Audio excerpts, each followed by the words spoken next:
가지의 말씀입니다. 요한복음 5장 21절부터 29절까지의 말씀, 저와 여러분이 한 절씩 교독하겠습니다. 아버지께서 죽은 자들을 일으켜 살리심과 같이 아들도 자기가 원하는 자들을 살리느니라. 아버지께서 아무도 심판하지 아니하시고 심판을 다 아들에게 맡기셨으니 이는 모든 사람으로 아버지를 공경하는 것 같이 아들을 공경하게 하려 하심이라. 아들을 공경하지 아니하는 자는 그를 보내신 아버지도 공경하지 아니하느니라. 내가 진실로 진실로 너희에게 이르노니 내 말을 듣고 또 나 보내신 이를 믿는 자는 영생을 얻었고 심판에 이르지 아니하나니 사망에서 생명으로 옮겨지니라. 진실로 진실로 너희에게 이르노니 죽은 자들이 하나님의 아들의 음성을 들을 때가 오나니 곧 이때라. 듣는 자는 살아나리라. 아버지께서 자기 속에 생명이 있음같이 아들에게도 생명을 주어 그 속에 있게 하셨고 또 인자됨으로 말미암아 심판하는 권한을 주셨느니라. 이를 놀랍게 여기지 말라. 무덤 속에 있는 자가 다 그의 음성을 들을 때가 오나니 다 같이 선한 일을 행한 자는 생명의 부활로, 악한 일을 행한 자는 심판의 부활로 나오리라. 아멘. 네, 오늘 말씀을 전하겠습니다. 사랑하는 성도 여러분, 이 주일도 하나님의 은혜와 사랑이 여러분들의 삶과 가정에 충만히 임하기를 축복합니다. 아멘. 네. 여러분, 하나님 사랑의 정점을 뭐라고 표현하면 좋겠습니까? 요즘과 같은 좋은 날씨와 아름다운 자연이라고 말할 수 있을까요? 아니면 오래도록 자녀가 없던 집안에 어느 날 새 생명이 태어나는 그런 경사스러운 일일까요? 그것도 아니면 우리들의 인생이 봄 향기 가득한 꽃처럼 활짝 피어올라서 물질도 풍족하고 병원 도움 없이 건강하고 장수하고 자녀들이 세상에서 잘 되는 그런 것일까요?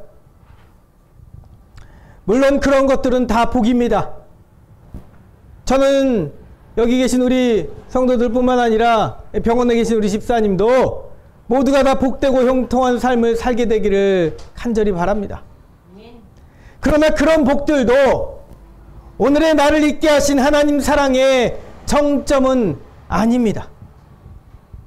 하나님 사랑의 가장 꼭대기에 있는, 다 하나님이 우리를 사랑해 주셔서 주신 것이지만 가장 우선순위, 가장 꼭대기 층에 있는 그 사랑의 핵심이자 정점은 바로 예수 그리스도이십니다. 아멘. 하나님께서 우리를 사랑하셔서 우리 죄를 구원하시려고 이 땅 가운데 보내주신 그분의 아들 예수 그리스도가 바로 여러분 일생일대의 가장 큰 은혜요, 감격스러운 선물인 줄 믿습니다. 아멘. 그런데 간혹 우리는 이 사실을 잊고 살아갑니다. 잊고 살아가며 심지어는 믿지 못하고 살아갈 때도 있습니다. 그 사랑의 정점을 놓치고 자꾸 격가지의 은혜만을 바라며 구할 때가 많다라는 것입니다.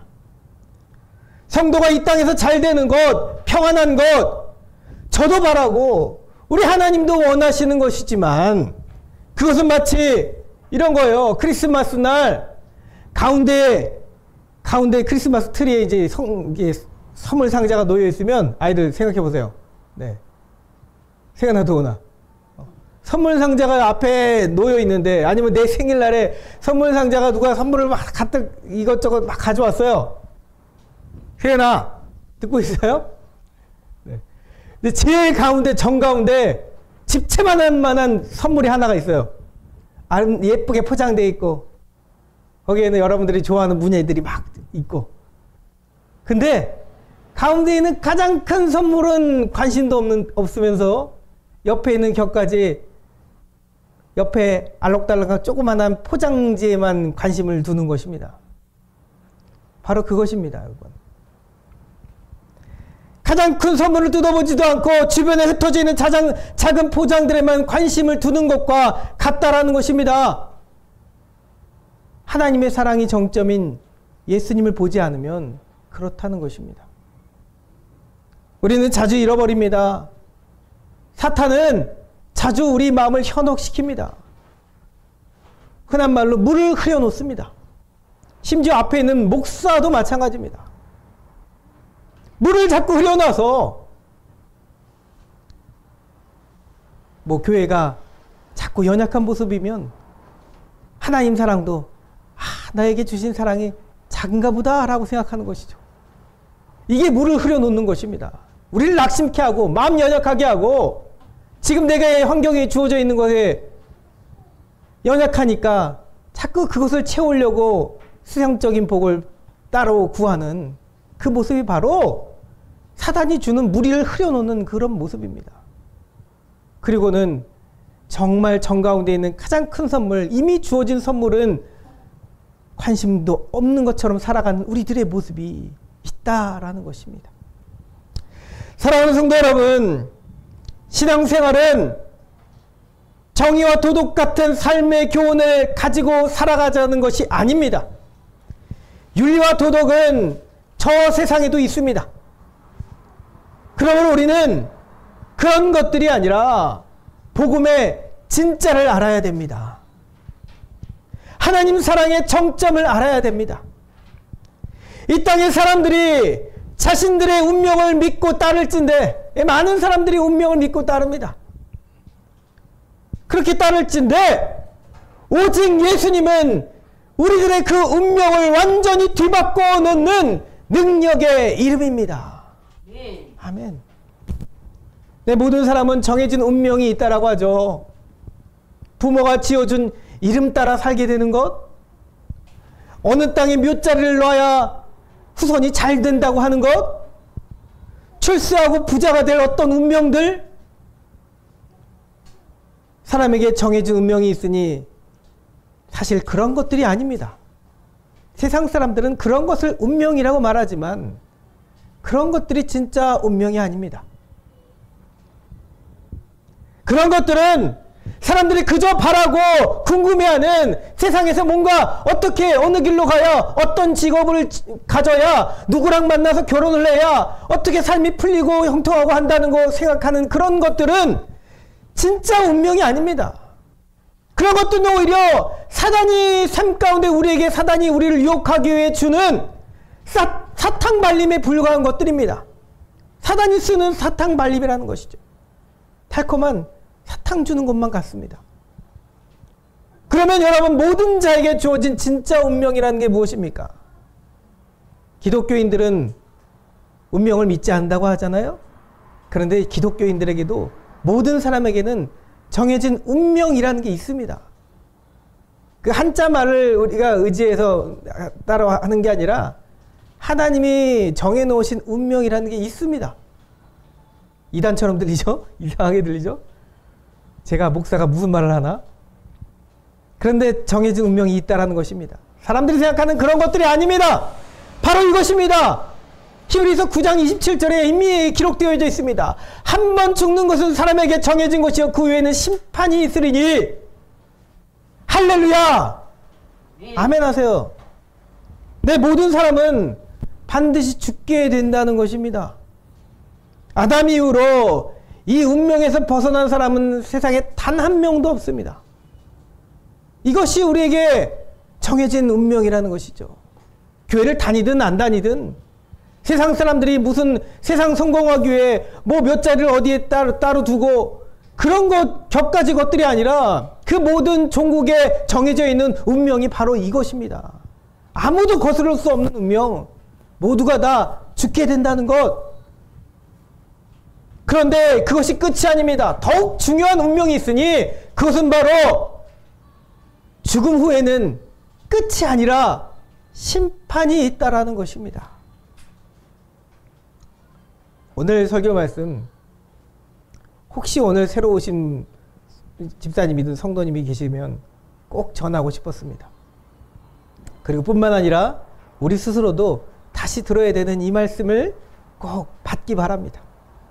죽고 나면 끝이 아니라 심판이 있다는 것, 이것이 바로 모든 세상 사람들이, 심지어 이미 다 죽은 사람들이, 앞으로 태어날 우리 후손들까지도 벗어날 수 없는 운명이라는 것입니다. 죽음이고 또 죽음 후에 심판이 있다라는 것. 자, 그러면 도대체 누가 우리를 왜 어떤 조건으로 심판을 한다는 것입니까? 오늘 성경은 바로 이것을 전합니다. 예, 아직 서두예요. 서론을 아직 벗어나지 못했습니다. 오늘 성경 말씀이 바로 이것을 전합니다. 아까 하나님 사랑의 정점이라 했죠.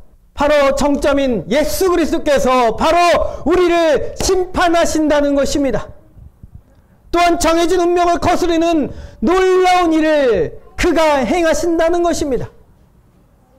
그 이름 예수 그리스도는 우리에게 심판의 주요 영생의 주가 되실 줄 믿습니다. 아멘. 할렐루야. 아멘. 오늘 말씀 준비하는데 제가 금요일에도 말씀드렸잖아요. 이제 말씀 본질로 돌아가서 복음적인 설교를 하겠습니다라고 했습니다. 뭐 유식하게 다른 책에 있는 거 예외 안 꺼내고 어디서 들은 얘기 안 하려고 하고 하겠습니다라고 말했는데, 오늘 설교를 준비하면서 이상하게 옛날 전라동화 이야기가 떠오릅니다. 그것이 예화가 됐어요. 춘향전 얘기가 자꾸 생각이 나더라고요. 그래서 찾아봤죠. 춘향전을 설교에 쓰시는 목사님들도 쓰시기도 하더라고요. 춘향전을 왜 자꾸 생각이 나게 하셨을까? 오늘 말씀을 읽으며, 성경 말씀을 읽으며 주님이 우리의 심판주로 오신다고 하셨는데, 춘향전에 이몽룡이 자꾸 생각이 나는 거죠. 춘향전 이야기를 알고 계십니까? 우리 아이들을 위해서 잠시 줄거리를 이야기해 주겠습니다. 저 전라도 남원이라는 고을에 이팔청춘이라면 28에 16, 16살이죠. 동갑내기에 어린 사내와 여인의 정말 순정 만화 같은 이야기가 있습니다. 둘은 서로 사랑을 했습니다. 눈이 맞아서 그네 타고 있는 춘향이가 너무 예뻐 보여서 말을 걸고 방자를 통해서 말을 걸게 하고, 그리고 서로 만나 사랑을 했습니다. 그런데 안타깝게도 이 둘은 신분이 다릅니다. 이몽룡은 높은 계급의 집안의 양반집 아들이었지만, 성춘향은 어느 양반집에 첩으로 사는 원래 기생 출신이죠. 기생 출신 어미의 딸이었습니다. 그 시절 나면서부터 기생의 딸은 똑같이 기생 취급받던 그런 시절입니다. 그러던 어느 날 이몽룡은 출세를 하고 돌아오겠다며 한양으로 떠납니다. 그리고 새로운 사또가 마을에 부임하겠는데, 이 변학도라고 하는 사또는 마을 사람들을 피고름을 짜듯 수탈을 하는 것이죠. 괴롭힙니다. 더욱이 마을에서 가장 예쁘다는 이 춘향이를 괴롭힙니다. 기생의 딸이니 너도 기생이라 하면서 자신의 수청을 들지 않으면 때로 죽이겠다고 겁박을 합니다. 그러나 춘향이는 100년 가약을 맺은 정원자가 있습니다. 반드시 출세하고 돌아오겠다고 약속하고 떠난 그 이몽룡과의 약속을 거스를 수가 없었습니다. 그래서 어떻게 하나요? 끝까지 수청을 거부하며 목에 칼을 차고, 목에 이렇게 나무 칼을 차고, 진짜 이 쇠칼이 아니라 이 나무 칼이 있어요. 똑같은 칼이라고 부르는데 알아요? 목에 이렇게 딱 움직이지 못하게 수갑을 목에 차는 거예요. 그런 칼을 차고 또 매를 맞으면서도 절개를 지킵니다. 그러던 중 이몽룡이 마을로 돌아오게 되는 것이죠. 마을로 돌아오는데, 출세하고 돌아온다고 했는데 출세하기는커녕 완전 거짓골로, 행색이 거짓골로 해가서는 옷도 다 헤어지고 갓도 다 떨어지고 부서진 상태로 거지의 모습으로 돌아와서는 그의 집안이 쫄딱 망했다고 하는 것입니다. 완전히 가난해지고 출세도 못하고 돌아왔다고 그렇게 말하는 것이죠. 그런데 눈물을 흘리며 안타까워하지만 눈물 흘리면 안타까웠지만 그래도 춘향이는 이 몽룡이에 대한 사랑을 저버릴 수가 없었습니다. 그리고 자기가 죽으면 가지고 있던 폐물을 팔아 우리 도련님 옷과 신발을 사드리라며 향단이에게 부탁을 하고는 그렇게 생을 마감하려고 했습니다. 자, 이제 클라이막스입니다. 클라이막스에 사또가 자신의 생일잔치를 아주 거하게 차렸습니다. 배고픈 마을 사람들의 사정은 뒤로하고 상다리가 부러지게 잔치를 차렸습니다. 그리고는 또다시 춘향이를 데려오라고 합니다. 그리고는 수청을 들라, 안 그러면 내가 너를 때려 죽이겠다라고 겁박을 하는 것이죠. 그런데 바로 그때 저기 뒤 끄트머리에서 거짓골로 밥이나 얻어먹던 이몽룡이 있는 쪽에서 갑자기 천둥 같은 소리가 들리는 것이죠. 뭐라고 하나요? 아메고사 출두요 라고 말하는 것이죠. 그런데 뭐 갑자기 수하들이 막 뛰쳐들어오더니 그 자리에 있던 모든 사또와 그 사또의 수하들을 다 잡습니다. 결국 이런 것이죠. 거짓골로 출세도 못하고 돌아온 줄 알았더니 사실은 장원에 급제하여서 어사가 되어서 임금의 특별한 명을 받고 어사가 되어서 암행하는 것이죠. 네. 몰래 자신의 신분을 숨기고 암행을 하고 있었던 것입니다. 그리고 그는 봤습니다. 마을 사람들을 수탈하는 이 사또를 봤고 또한 더군다나 자신의 정혼자인 춘향이를 괴롭히는 사또를 봤습니다. 그리고 결국 어사 몽룡은 사또를 붙잡고 파면하고 그를 옥에 가둡니다. 심판을 합니다. 춘향이를 풀어주고 자신의 숨겼던 신분을 밝혀서 사랑의 재회를 하는 것으로 이야기가 끝이 납니다. 여러분, 이 이야기가 왜 오늘 말씀을 준비하는데 자꾸 생각이 났을까요? 물론 성경 말씀의 복음을 온전히 비유하지는 못합니다. 온전히 비유하고 있지 못합니다. 그러나 권성징악의 이 이야기 구조가 얼마나 우리에게 주는 통쾌함이 있잖아요. 사랑하는 내님이 오셔서 우리를 괴롭히는 악을 심판하여 처단하고 고통에서 우리를 구해준다는 그런 이야기가 있기 때문입니다. 아주 시원한 그런 통쾌한 이야기가 있기 때문이죠. 여러분, 그러면 여기에서 목에 칼을 차고 있는, 옥에 갇혀 고통을 당하고 있는 춘향이는 누구를 비유하는 것일까요? 기생의 신분, 곧 죄인의 신분으로 태어나 세상에서 사단마귀의 온갖 죄의 유혹을 받으며 고통을 받는 우리의 모습과 같지 않습니까? 그러면 돌아온 사랑하는 내님은 누굽니까? 여러분, 거짓골 행세를 했지만 실은 장원 급제한 암행어사 정도가 아닙니다. 그분은 우리와 똑같은 인간의 모습으로 이 땅에 오셨지만 실은 하나님의 아들이고 하나님이십니다. 하늘과 땅의 모든 권세를 아버지 하나님으로부터 받으신 분이십니다. 그분이 바로 오래도록 신앙의 절개를 지키고 혼인날을 기다린 신부인 우리를 데리러 오는 신랑 되신 예수님이시라는 겁니다. 세상은 주를 알아보지 못했습니다. 지금도 알아보지 못합니다. 그러나 주님은 십자가에서 자신이 누구신지 분명하게 드러내셨습니다. 그리고 부활 승천하셔서 곧 다시 오시겠다고 약속하셨습니다. 그가 이 땅에 다시 오시면 어떤 모습으로 오십니까? 암행어사 출두요를 외친 이몽룡과 그 수하들처럼 하늘의 천관 천사들을 이끌고 이 땅의 모든 사람들을 심판하러 오실 줄 믿습니다. 오늘 말씀 5장 22절이죠. 아버지께서 아무도 심판하지 아니하시고 심판을 다 아들에게 맡기셨으니. 아멘. 하나님 아버지께서 우리를 심판하는 것이 아니라는 겁니다. 때때로 구약 말씀에서는 하나님께서 이 말 안 듣는 불순종한 불신하는 백성들을 간간히 심판하신 적이 있으셨죠. 불뱀에 물리게도 하시고 그래 전염병에 죽게도 하시고 그렇게도 하셨습니다. 그런데 마지막 날에 아버지 하나님은 아무도 심판하지 않으십니다. 왜냐하면 자기의 아들에게 모든 심판의 권한을 다 이양하셨기 때문입니다. 아멘. 그 심판권은 그래서 우리 주 예수님에게 있다는 것입니다. 사랑하는 여러분, 우리 주 예수님은 심판의 주이십니다. 아멘. 주님이 다시 오시면 하늘 보좌에 앉으셔서 생명책을 펴시고 이 땅의 모든 사람들, 심지어 죽은 사람들까지 그 안에 다 이름 적혀져 있는지 아닌지, 이름 적혀져 있는 것도 적혀져 있는 사람 옆에 이 사람이 어떻게 살았는지를 아주 세세하게 다 적혀 놓았습니다.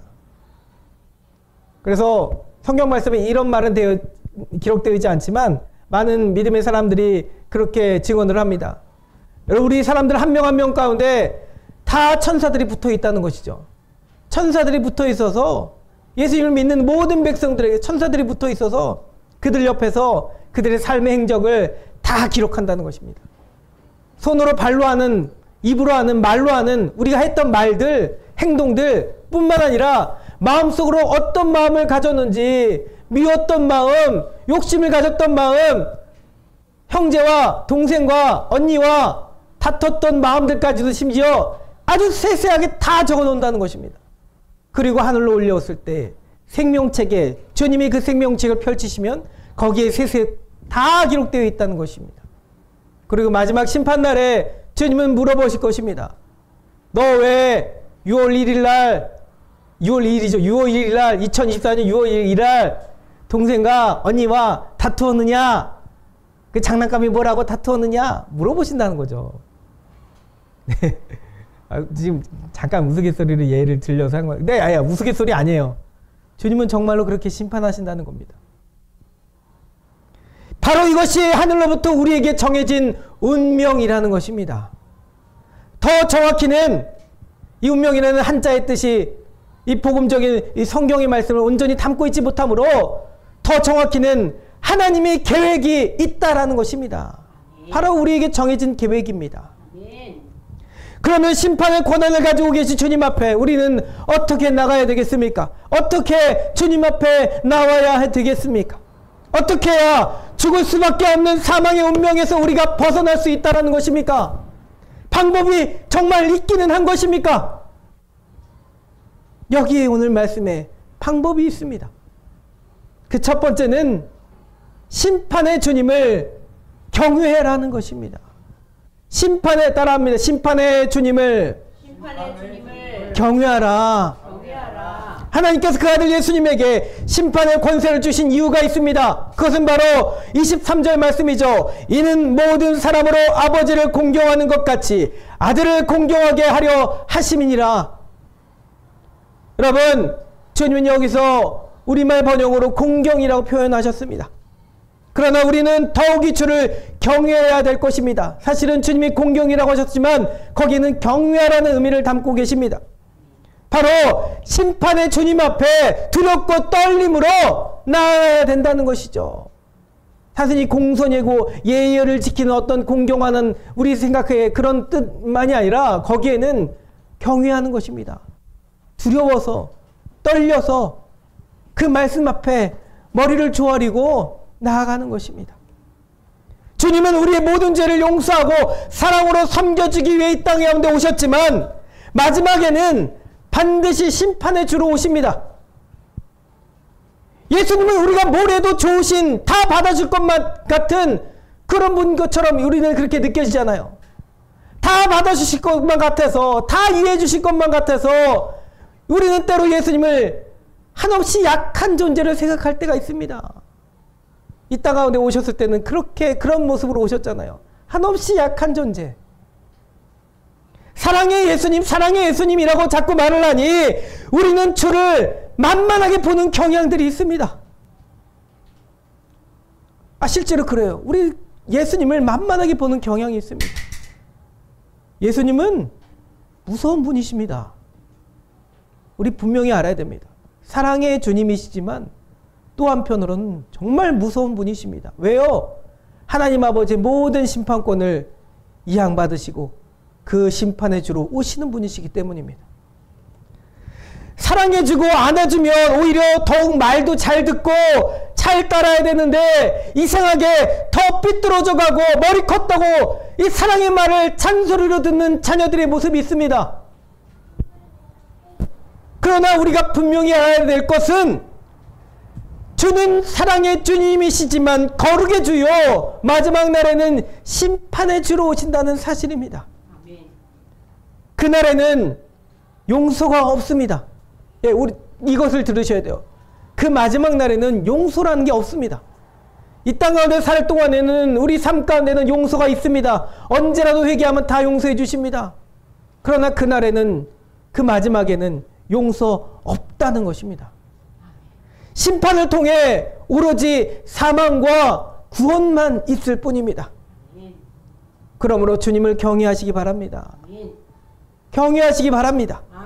어느 포도원 주인이 다른 나라로 가며 농부들에게 포도원을 새로 주고 떠나갔습니다. 그리고 열매를 거둘 때가 되어서 자신의 종들에게 가서 내가 새로 준 이 일을 시킨 농부들에게 가서 열매를 거두도록 하여라 라고 시켰습니다. 그런데 농부들이 어떻게 합니까? 종들을 잡아서 때리고 죽이고 돌로 쳤습니다. 주인이 포도원을 맡겼던 그 시간이 오래도록 시간이 지속되니 감을 잃은 것이죠. 아마도 감을 잃고 이 포도원이 다 자기들의 것이라고 생각했나 봅니다.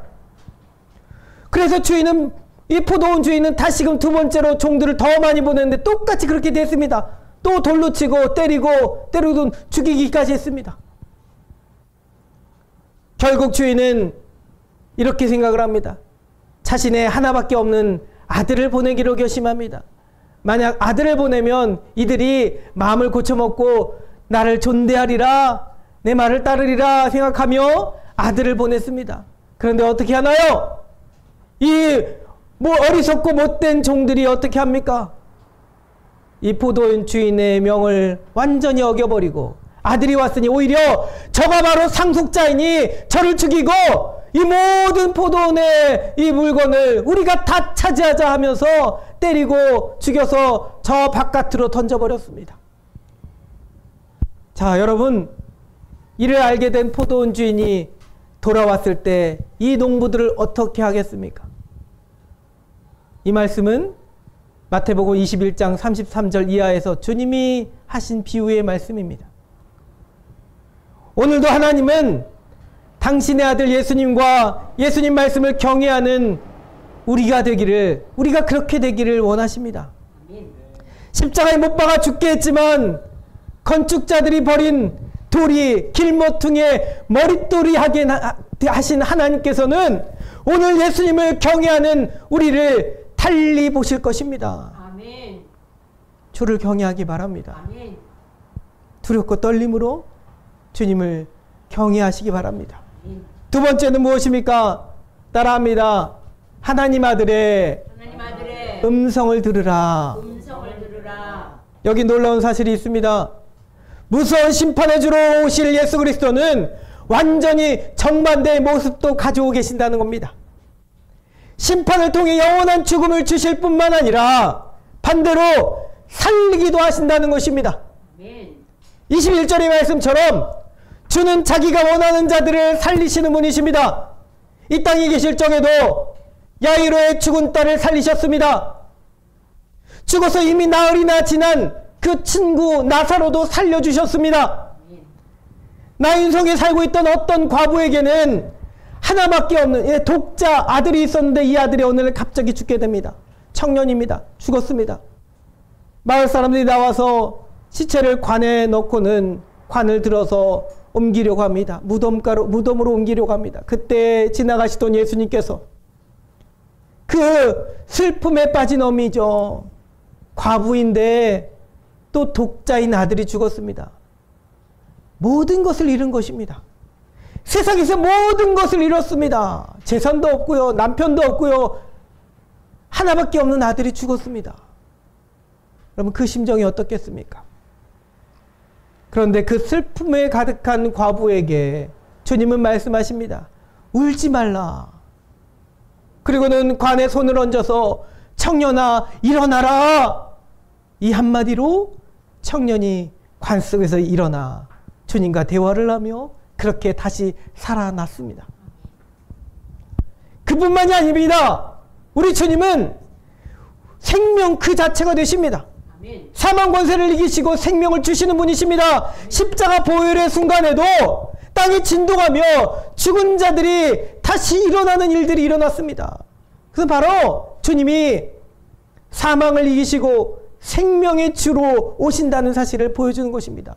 주님이 십자가 보혈을 피를 흘리시고 돌아가셨을 때, 그 순간이 땅이 진동했을 때 땅이 터져서 무덤가가 터져서 죽은 자들, 그 시체들이 다시 일어나 살아 걸어 다녔다는 것입니다. 상상할 수 없는 일이잖아요.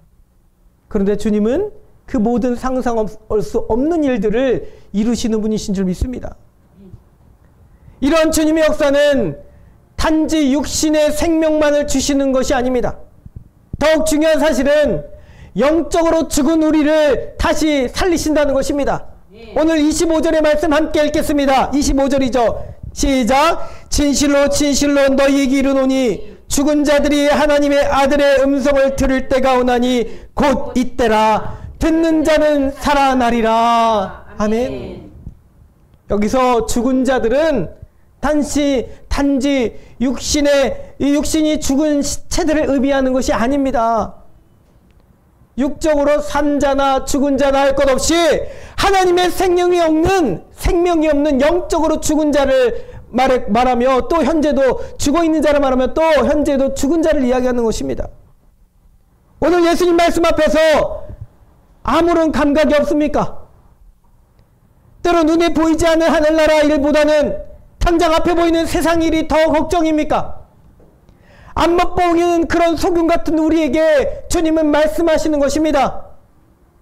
세상 염려와 걱정으로 가득 차고 어떻게 하면 물질로 풍족하게 살까, 죽지 않고 오래 살까, 그것을 생각하며 그저 포장지만 만지작거리고 있는 어리석은 우리들의 모습에 주님은 말씀하십니다.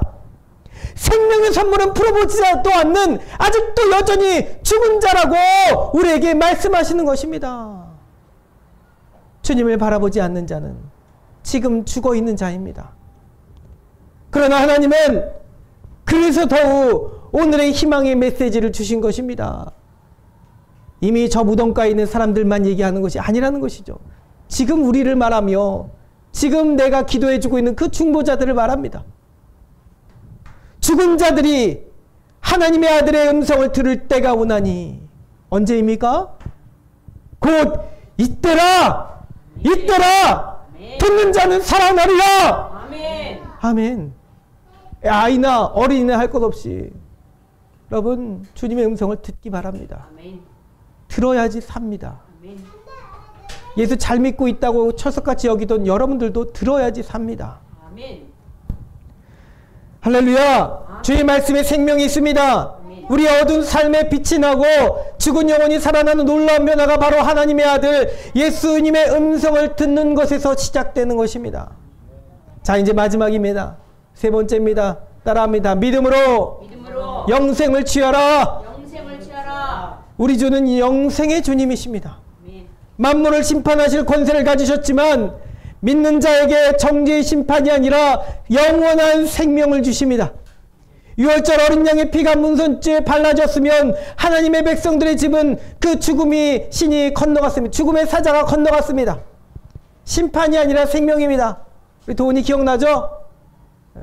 문설주의 유월절 어린 양의 피가 이렇게 어린 양의 피가 발라진 곳에서는 죽음의 천사가 거기에는 들르지 않았습니다. 다 지나갔습니다. 그러나 어린 양의 피가 발라지지 않은 곳에서는 다 죽음이 임했습니다. 우리 주는 그래서 심판이 아니라 이 유월절 어린 양의 피가 우리 심령 안에 발라진 자들에게 생명을 주신다는 것입니다. 내가 진실로 진실로 너에게 이르노니 내 말을 듣고 또 나 보내신 이를 믿는 자는 영생을 얻었고 심판에 이르지 아니하나니 사망에서 생명으로 옮겼느니라. 아멘. 여러분, 이 말씀에 놀라운 은혜가 담겨진 것을 아십니까? 5장 24절 이 말씀을, 이번 주에 암송 말씀인데요. 이 말씀 우리가 정말 많이 보고 읽고 했으면서도 이 말씀이 주는 놀라운 은혜가 무엇이었는지 잊어버릴 때가 있습니다. 잘 보세요. 주님께서 문법을 모르시는 자였을까요? 근데 왜 아직 있지도 않은 것 같은 일들을 과거 형태로 말씀을 하셨을까요? 영생을 얻었고 라고 되어 있습니다. 원어를 분석하면 현재형입니다. 영생을 지금 얻고 있다라는 뜻입니다. 사망에서 생명으로 옮겼느니라 할 때도 이 원어의 시제가 현재 완료입니다. 이제 완전히 완료되었다. 현재 시점에 완료되었다라고 정점을 딱 찍어버리는 것입니다. 이는 먼 미래에 이루어질 일을 얘기하는 것이 아니라는 것이죠. 우리가 죽어서 천국 가는 그때 이루어지는 것이 아니라는 것입니다. 바로 지금 주를 믿는 현재 시점에서 영생을 얻고 사망에서 생명으로 옮겨진다는 사실을 말하는 것입니다. 이것이 놀랍다는 것이죠. 우리말 번역은 사실 더 놀랍습니다. 왜요? 과거 형태로 썼잖아요. 이미 다 지난, 끝났다는 것이죠. 영생이 얻어졌다. 그리고 사망에서 생명으로 옮겼다. 이미 그렇게 되었다라고 선포를 하는 것입니다. 여러분, 믿음은 바로 그렇다는 것입니다. 시간의 속박에 얽매이지 않습니다. 하나님 나라는 그래서 시간과 공간이 아니라 지금 바로 예수를 나의 주로 믿고 그의 말씀을 믿는 그때에 바로 이루어지게 될 줄 믿습니다. 이것이 놀라운 은혜라는 것입니다. 저 여러분이 지난날에 어떻게 살았든 앞으로 어떻게 살지 모르지만 지금 내 안에 예수님을 나의 구주로 고백하는 자에게 이미 놀라운 그 영생이 얻어졌다라고 다른 이도 아니고 예수님께서 직접 말씀하십니다. 나중에 심판의 주로 오신다고 하셨는데 그분이 먼저 2000년 전에 우리에게 말씀하셨습니다. 너희의 사망이 생명으로 옮겼느니라. 할렐루야. 그런데 어째 죽을 운명이 사망으로 생명으로 옮겨진다는 것입니까? 생각할 수가 없잖아요. 상상해 본 적이 없습니다. 죽을 운명이 어떻게 사망에서 생명으로 옮겨진다는 것입니까? 다시 옮겨졌다는 것입니까? 여러분, 예수가 그렇게 하십니다. 어떻게를 생각하기 전에 우리는 예수가 그렇게 하신다는 사실을 믿어야 될 줄 믿습니다. 십자가에서 죽으시고 사흘 만에 부활하신 예수님은 그 사실을 믿고 이 예수를 나의 구주로 믿는 모든 자에게 영생의 주가 되십니다. 아멘. 훗날 마지막 날 나팔 소리가 날 때에 산자나 죽은 자나 다 부활하게 되는 일이 일어납니다. 네, 고린도전서의 말씀에 보면 마지막 나팔 소리가 불매 죽은 자나 이미 산 자나 다 부활하게 됩니다. 살아있는 자가 왜 부활하냐고요? 지금 이 몸으로 가지고는 천국에서 살 수 없기 때문에 천국에서 갈 수 있는 그 몸으로 부활을 하게 됩니다. 그러니까 모든 사람은 다 부활하게 된다는 거죠. 지금 뼈가 되고 뼈도 다 으스러버려져 있는 이미 다 죽은 사람들도 시간하고 상관없습니다. 그 자들도 다 부활을 하게 됩니다. 놀랍지 않습니까? 그런데 바로 그것만이 아니라 오늘 바로 이 시점 주 예수님이 내 안에 계신 자들 모두에게 영원한 생명이 예수 이름으로 이미 임했습니다. 그것이 죽은 자가 살아나는 이때이고 영생을 얻고 사망에서 생명으로 옮겨진 것을 오늘 주님이 선포하고 계신 것입니다. 영원한 생명은 그래서 내일이 아니라 오늘 예수 이름으로 오늘 임하는 것입니다. 죄악에서 벗어나 주를 믿으시기 바랍니다. 그리고 영생을 내 걸로 취하기 바랍니다. 내 걸로 가지라는 것입니다. 오직 너 하나님의 사람아 이것을 피하고 의와 경건과 믿음과 사랑과 인내와 온유를 따르며 믿음의 선한 싸움을 싸우라. 영생을 취하라. 할렐루야.